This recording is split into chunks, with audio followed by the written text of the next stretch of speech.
Hey guys, today we're going to be doing a very incredibly basic recounting of the history of storytelling through object shows. So let's start with the early days. These are your BFDIs, inanimate insanities, object mayhems, and brawl of the objects. Because, this was just, we were still learning the ropes, trying to figure out what object shows are for.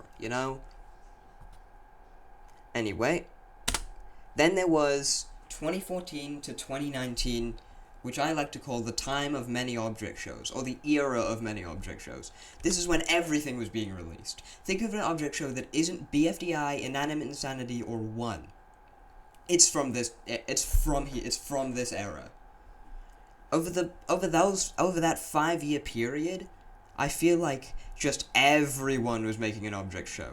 Good, and they were all pretty much the same thing.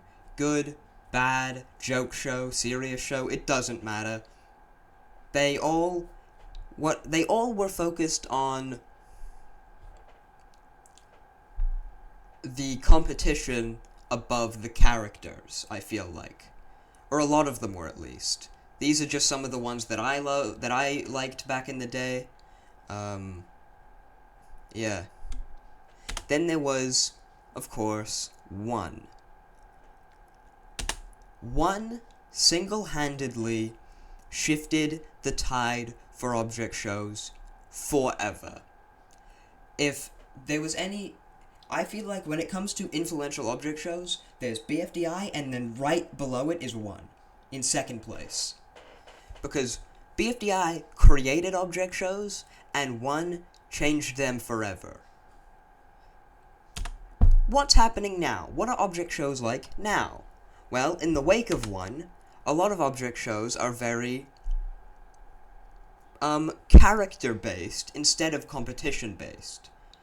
Before One, every object show was, here's the challenge, let's watch these people do the challenge.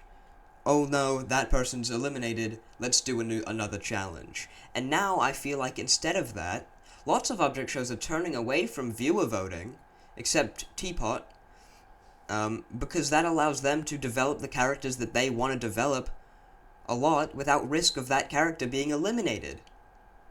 And I feel like that's good for the object show community as a whole. I feel like your Inanimate Insanity Invitationals, Object Lockouts, and Teapots are all phenomenal shows, and I think what One did is going to benefit the object show community as a whole. Anyway, moving on. What do I think is next for the community? What do I think going into 2024 and into the future, what do I think is gonna happen next? And it's really hard to say. I think over the next couple years, people are gonna slowly get bored of character-driven object shows, just like they did with competition-driven object shows. And I think eventually, in maybe 5, 6, even 7 years, another One-like show is gonna come about that will completely shift the tide once more. And I think that is gonna be the cycle object shows go on forever, basically. Yeah, anyway. If you guys enjoyed this video, make sure to like, comment, and subscribe, or don't!